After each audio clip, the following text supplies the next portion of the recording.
हमने शहर को दी एक नई पहचान, हम हैं सिंघानिया बिल्डकॉन।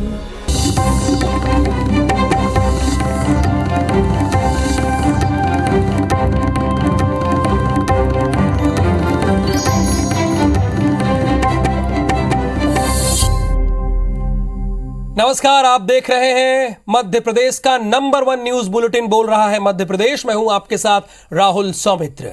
खरगोन हिंसा को लेकर पूर्व मुख्यमंत्री दिग्विजय सिंह ने एक बार फिर बड़ा बयान दिया है। दिग्विजय सिंह ने भारतीय जनता पार्टी पर बड़ा आरोप लगाते हुए कहा कि बीजेपी गरीब मुसलमानों को पत्थर फेंकने के लिए पैसे देती है। आइए आपको सुनाते हैं दिग्विजय सिंह ने असल में क्या कहा।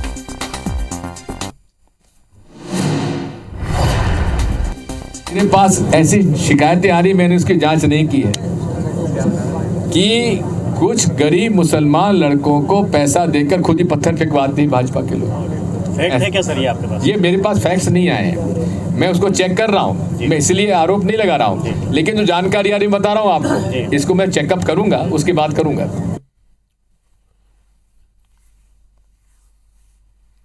खरगोन हिंसा को लेकर सियासी शोले लगातार भड़क रहे हैं। भड़काऊ बयान सोशल मीडिया पर खूब वायरल हो रहे हैं। आर्थिक बहिष्कार को लेकर विवाद थमा ही नहीं था कि खरगोन सांसद ने एक बार फिर एक ऐसा बयान दिया जिससे विवाद हो गया। उधर पूर्व मुख्यमंत्री दिग्विजय सिंह स्टेटमेंट दे रहे हैं कि बीजेपी गरीब मुसलमानों को पत्थर फेंकने के लिए पैसे देती है। हम धर्म के आधार पर जीते हैं और अगर आपने पत्थर बरसाए हैं तो हम भी संत सनातन धर्म के लोग हैं। पत्थर तुमने बरसाए हैं, हम बड़े पत्थर, इनका जवाब पत्थर से देने के लिए तैयार रहना है। ये बयान उस वक्त आया जब खरगोन में लोगों का जनजीवन धीरे धीरे सामान्य हो रहा है। वायरल वीडियो में लोगों को संकल्प दिलाने वाले ये खरगोन के सांसद गजेंद्र पटेल हैं, जिन्होंने अपनी उपस्थिति बयान के जरिए दर्ज कराई है। उनका साफ कहना है कि हम सनातन धर्म के लोग हैं जो ईंट का जवाब पत्थर से देने के लिए तैयार हैं। और इस देश में एक शक्तिशाली सरकार चल रही है, देश के प्रधानमंत्री जी की, और इसलिए इस बात को वो दूसरे लोग समझ जाए, या वो सरकार नहीं है समझौता करने वाली। आप सब लोग ताकत से खड़े हो जाएं। ये देश मां भारत का है, इसकी ओर कोई देखेगा तो ये हिंदू समाज पूरी ताकत से खड़ा रहेगा। इसके बाद सवाल ये भी उठ रहा है कि गजेंद्र पटेल तो पूरे खरगोन के सांसद हैं, तो उनके क्षेत्र में ये दूसरे लोग कौन हैं? हालांकि इस वायरल वीडियो पर स्थानीय सांसद की कोई टिप्पणी नहीं आई है, लेकिन इस बात पर मध्य प्रदेश में राजनीति शुरू हो गई है। कांग्रेस कह रही कि बीजेपी हमेशा पाखंड को अंजाम देती है। वहीं पूर्व मुख्यमंत्री ने तो यहां तक कह दिया कि बीजेपी गरीब मुसलमानों को पत्थर फेंकने के लिए पैसे देती है। मेरे पास ऐसी शिकायतें आ रही, मैंने उसकी जांच नहीं की है कि कुछ गरीब मुसलमान लड़कों को पैसा देकर खुद ही पत्थर फेंकवाते हैं भाजपा के लोग। फैक्ट है क्या सर ये आपके पास? ये मेरे पास फैक्ट्स नहीं आए हैं, मैं उसको चेक कर रहा हूँ। मैं इसलिए आरोप नहीं लगा रहा हूँ, लेकिन जो जानकारी आ रही बता रहा हूँ आपको, इसको मैं चेकअप करूंगा, उसकी बात करूंगा। भारतीय जनता पार्टी बार बार जो है इस पाखंड को अंजाम देती है। इस तरह के एक संसद सदस्य के द्वारा बयान अगर दिए जा रहे हैं तो ये बहुत हैरत की बात है। ये जो है एक तरह से आपराधिक उन्माद फैलाने की कोशिश है। सरकार को इसकी संज्ञान लेना चाहिए। पहले कपिल मिश्रा का भाषण और अब खरगोन के सांसद का ये संकल्प, क्या 2023 के पहले प्रदेश में एक माहौल बनाने की कोशिश की जा रही है? क्या इसी आधार पर प्रदेश के चुनाव लड़े जाएंगे? बहरहाल प्रदेश के गृह मंत्री ने कहा है कि खरगोन में सब कुछ ठीक है। खरगोन में अब पूरी तरह से शांति है। दिन का कर्फ्यू पूरी तरह से हटा लिया गया है। एहतियात के तहत रात का कर्फ्यू अभी है। जैसी ऐसी स्थिति और सामान्य होती है तो उसे भी हटाएंगे। भले ही गृह मंत्री नरोत्तम मिश्रा ये दावा करें कि खरगोन में फिलहाल सब ऑल इज वेल है, लेकिन हर रोज भगवा ब्रिगेड के नए नए वीडियो जो बखेड़ा खड़ा कर रहे हैं, उसे देखकर लगता नहीं कि यहाँ सब कुछ ठीक है। सुधीर दंडोतिया, IBC 24, भोपाल। खरगोन हिंसा के बाद एमपी सरकार के गठित 2 सदस्यीय दल ने आज दंगा प्रभावित क्षेत्रों का दौरा किया। दल के अध्यक्ष और सदस्य ने हिंसा प्रभावितों से बात भी की। दल के अध्यक्ष और सदस्य सप्ताह में 5 दिन तक पीड़ितों के दावे आपत्तियों पर सुनवाई करेंगे।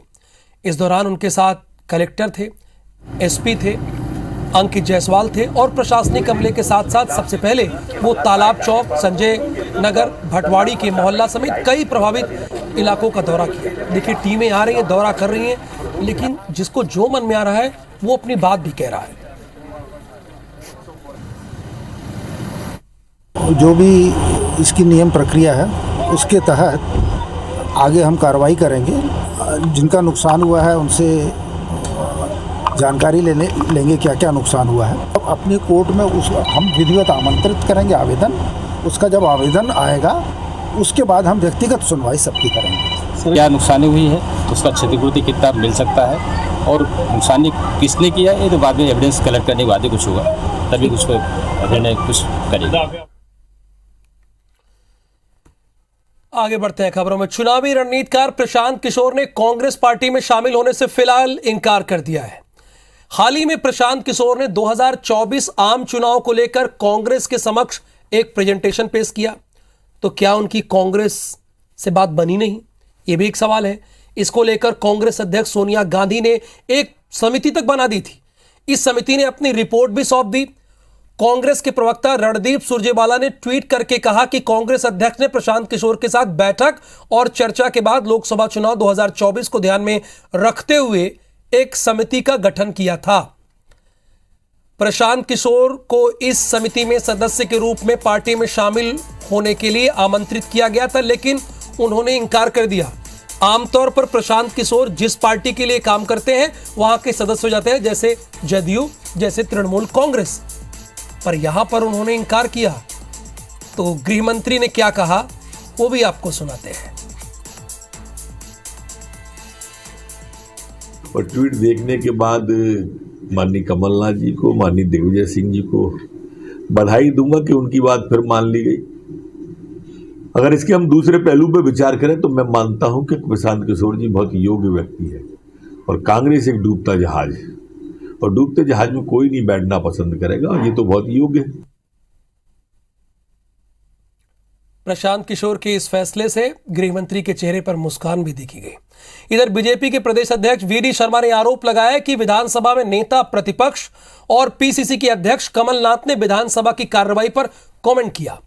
वीडी शर्मा ने आरोप लगाते हुए कहा, कमलनाथ ने साफ कहा कि मैं विधानसभा के अंदर इसलिए नहीं जाता क्योंकि वहां बकवास होती है, एक दल के लोग बकवास करते हैं, तो क्या मैं उस बकवास को सुनने जाऊंगा।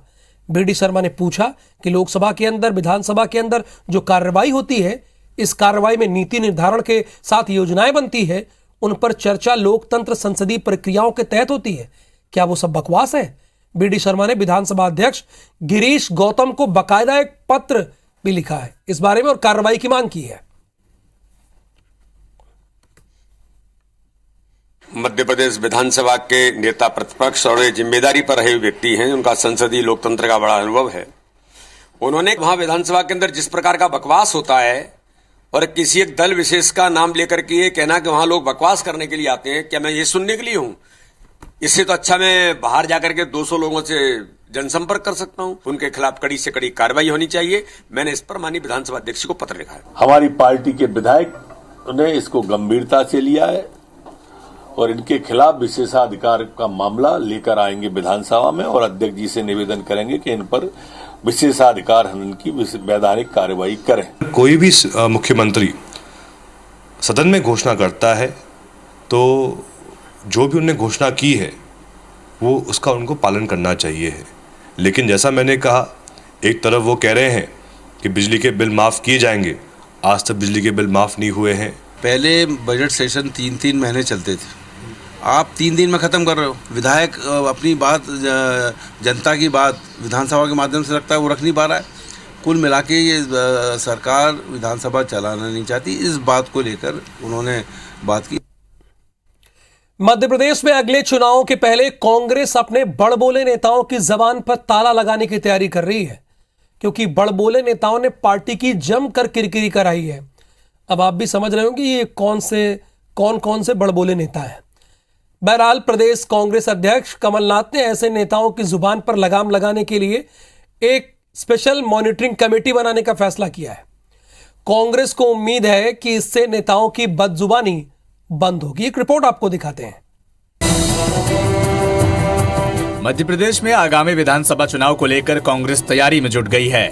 इसी बीच आरोप प्रत्यारोप और जुबानी जंग भी जारी है। लिहाजा कमलनाथ की नाराजगी के बाद कांग्रेस नेताओं की बयानबाजी पर संगठन अब नजर रखेगा। छोटे बड़े नेताओं की कटुतापूर्ण, चुभने वाले, उल जुलूल और धार्मिक मुद्दों पर बेलगाम बयान देने पर संगठन की तरफ से नेताओं पर कार्रवाई हो सकती है।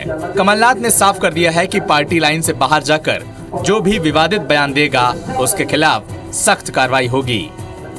पार्टी में जो भी बात हो वो पार्टी फोरम पे हो रही थी, ये कमलनाथ जी का मंतव्य है और ये हर पार्टी का सिद्धांत होता है कि जो बात करना है पार्टी फोरम करो, बाहर जाके कोई बात न की जाए, जिससे कांग्रेस के नेताओं में जो है मनमुटाव न रहे। दरअसल हाल में ही कांग्रेस के सीनियर नेताओं ने कुछ ऐसे बयान दिए हैं जिससे पार्टी को नुकसान हुआ है। लिहाजा कांग्रेस की कोशिश है कि संवेदनशील मामलों में पार्टी की तय लाइन पर ही नेता बयान जारी करें। विवादित बयानों पर नजर डालें तो दिग्विजय सिंह ने हाल में ही खरगोन हिंसा को लेकर बिहार की फोटो खरगोन के नाम से पोस्ट की थी। पूर्व मंत्री सज्जन सिंह वर्मा ने एक चुनावी सभा में कैलाश विजयवर्गीय पर आपत्तिजनक टिप्पणी भी की थी। कांग्रेस विधायक डॉक्टर गोविंद सिंह ने कहा था, हम तो कानून तोड़ने वाले हैं, हमने आज तक मास्क नहीं लगाया और सैनिटाइजर का इस्तेमाल भी नहीं किया। कांग्रेस विधायक बाबू जंडेल ने किसानों की मुआवजा सर्वे को लेकर कहा था कि अगर जांच नहीं हुई तो वे संविधान को सीएम के सीने पर फेंकेंगे और उसे विधानसभा में जला देंगे। अरुण यादव ने भी खंडवा उपचुनाव प्रचार के दौरान स्मृति ईरानी पर आपत्तिजनक कमेंट किया था। विवादित बयानों पर नजर रखने के लिए कांग्रेस की मॉनिटरिंग कमेटी बनाने की खबर के बाद बीजेपी कांग्रेस को घेर रही है। जिस मॉनिटरिंग कमेटी को स्वयं कमलनाथ मॉनिटर करेंगे, जो स्वयं विधानसभा का उल्लंघन करते हैं प्रोटोकॉल का, जो उसको बकवास की जगह बताते हैं, तो आप समझिए तो जैसे बोलने वाले वैसे ही उसको मॉनिटरिंग करने वाले। जाहिर है कांग्रेस नेताओं की बयानबाजी से हर मोर्चे पर पार्टी की किरकिरी हो रही है।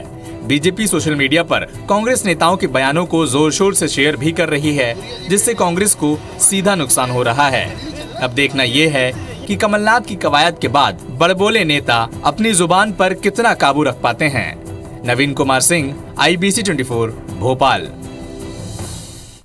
तो मध्य प्रदेश में सड़क या सार्वजनिक जगह पर अगर किसी ने जानबूझकर या अनदेखी करते हुए किसी मवेशी या दूसरे पशु को छोड़ा या बांधा, दोनों चीजें हैं, तो ऐसे लोगों के खिलाफ 1000 रुपए का जुर्माना लग जाएगा, उससे वसूला भी जाएगा। इसके लिए शिवराज कैबिनेट की बैठक में मध्य प्रदेश नगर पालिक विधि अध्यादेश 2022 के प्रारूप का अनुमोदन हो गया है। नगरीय विकास विभाग ने जुर्माना राशि 5000 प्रस्तावित की थी, लेकिन मुख्यमंत्री शिवराज सिंह चौहान ने कहा कि इसे आप 1000 रखिए। बैठक में इसके अलावा संत रविदास स्वरोजगार योजना, डॉक्टर भीमराव अंबेडकर आर्थिक कल्याण योजना, मुख्यमंत्री अनुसूचित जाति विशेष परियोजना को स्वीकृति दी गई है। इन योजनाओं की घोषणा मुख्यमंत्री शिवराज सिंह चौहान पहले कर चुके हैं। कैबिनेट की बैठक से पहले मुख्यमंत्री ने मंत्रियों को अलग अलग विषयों की जानकारी भी दी।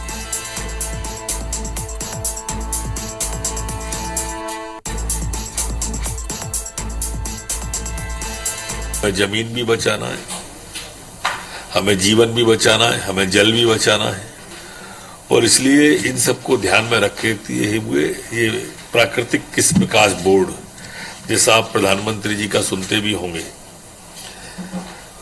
उसके गठन की आज कैबिनेट के द्वारा मंजूरी दी गई है।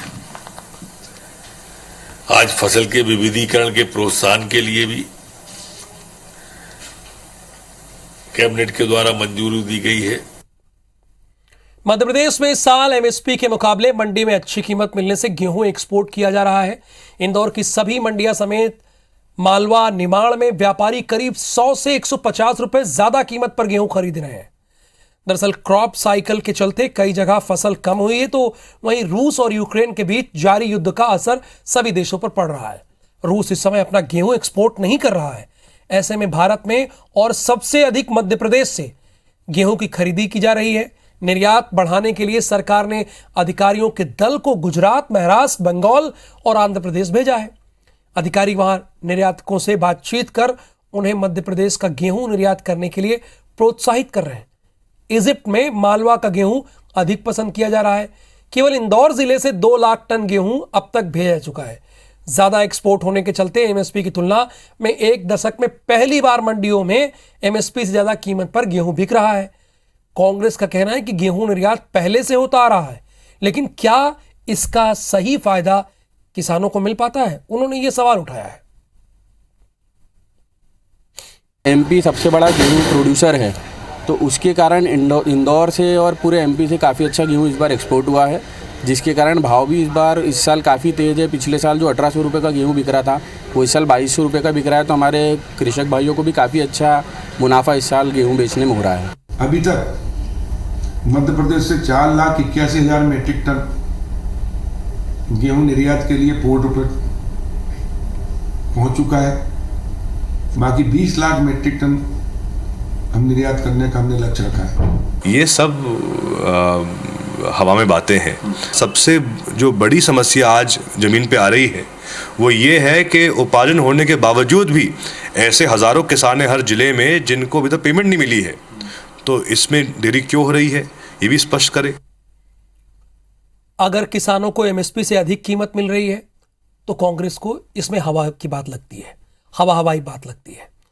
बहरहाल आगे बढ़ेंगे। जबलपुर पहुंचे केंद्रीय मंत्री प्रहलाद पटेल केंद्रीय खाद्य प्रसंस्करण उद्योग मंत्रालय के आयोजित कार्यक्रम में शामिल हुए।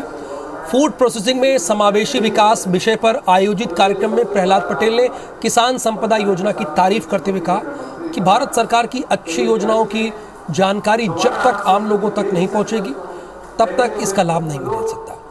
प्रहलाद पटेल ने यह भी कहा कि मोदी सरकार ने लघु उद्यमियों को 5 साल में 10,000 करोड़ रुपए का आवंटन कर उनकी क्षमताओं को बढ़ाने का दावा किया है।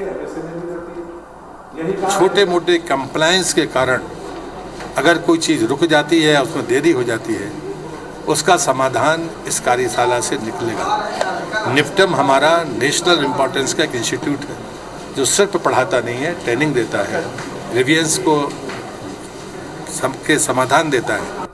खबर ग्वालियर से है। ग्वालियर में शिक्षा के मंदिर MLB कॉलेज में बीकॉम सेकेंड ईयर के छात्र पर 2 दर्जन छात्रों ने अपने बदमाश साथियों के साथ मिलकर हमला किया। ये परीक्षा केंद्र में हुआ है। परीक्षा देने के बाद बाहर निकल रहा था, लेकिन बदमाशों को देखकर वापस क्लासरूम में जाकर छिप गया। लेकिन हमलावर परीक्षा हॉल पहुंचकर छात्र से मारपीट कर चाकू से हमला कर दिया और फरार हो गए। घायल छात्र ने मदद के लिए पूरे परिसर में गुहार लगाई, लेकिन कोई आगे नहीं बढ़ा।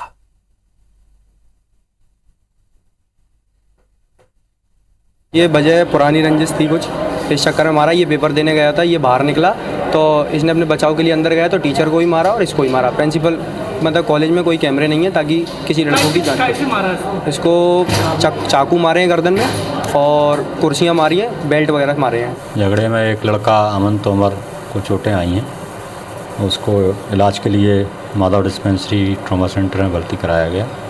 इस पर उचित रिपोर्ट लिख करके वैधानिक कार्रवाई की जा रही है। ग्वालियर चंबल संभाग में बंदूक का क्रेज तो जग जाहिर है, ये आप भी भली भांति जानते ही हैं। कलेक्टर की टेबल पर सैकड़ों की संख्या में माननीयों की सिफारिश जमा है।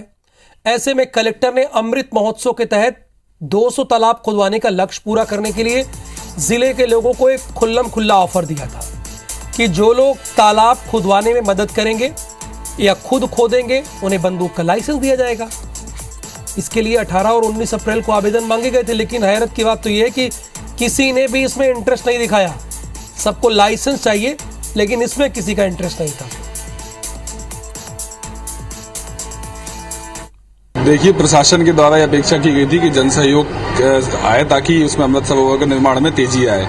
इसी सिलसिले में ऐसा एक स्कीम लाया गया था, लेकिन अपेक्षित जन सहयोग हमको अभी नहीं मिला है इस बारे में। अब इसमें निवेश कौन करे?